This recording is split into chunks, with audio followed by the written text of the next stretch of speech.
রাজধানীর গুরুত্বপূর্ণ সড়কগুলোর বড় একটা অংশ ছিল হকারদের দখলে। কোনো চিহ্নই ছিল না ফুটপাতের। চরম ভোগান্তিতে ছিল ফুটপাতের হাঁটাচলা করা সাধারণ মানুষ। সৃষ্টি হতো দীর্ঘ যানজটের।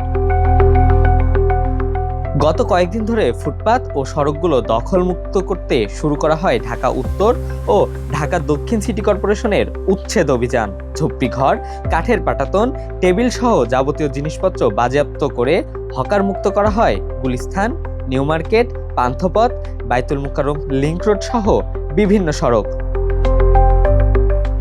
আজ গুলিস্তান, ঢাকা মেডিকেল সহ বেশ কয়েকটি জায়গা ঘুরে দেখা মেলে ভিন্ন চিত্র। প্রভাব কম থাকলেও আবারও জমে উঠতে শুরু করেছে হকার মার্কেটগুলো, যেন কিছুই হয়নি।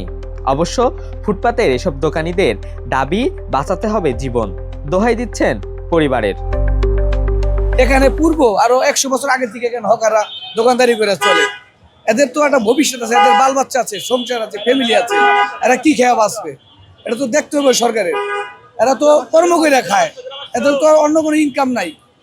এখানে যারা কেনাকাটা তারাও যেতে, তাদের সুবিধা ভালো হয়। আমাদের সরকারের দাবি আছে, আমরা এখানে পুরোনো যেভাবে হকারি করে আইছি এভাবে হকারি করে যেতে বলে সরকারের প্রতি আমরা খুশি। আমরা এটা দিয়ে পেট চালাই। যেমন আমাদের ব্যবসা বাণিজ্য করার মতো ওরকম আর্থিক অবস্থা নাই।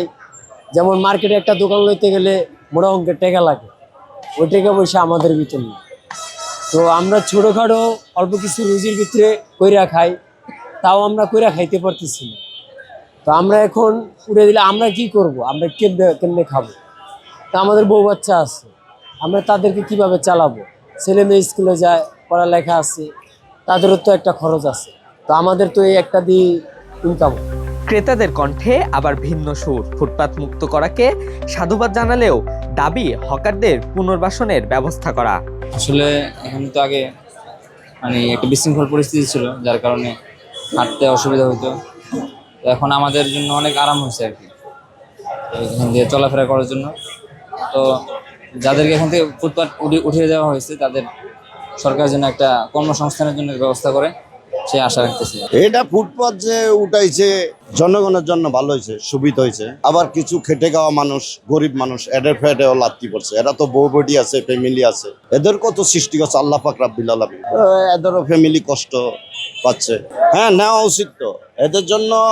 এদেরকে মনে করেন এই যে উচ্ছেদ করার আগে সরকারের উচিত ছিল যে এদের জন্য পুনর্বাসন করার জন্য।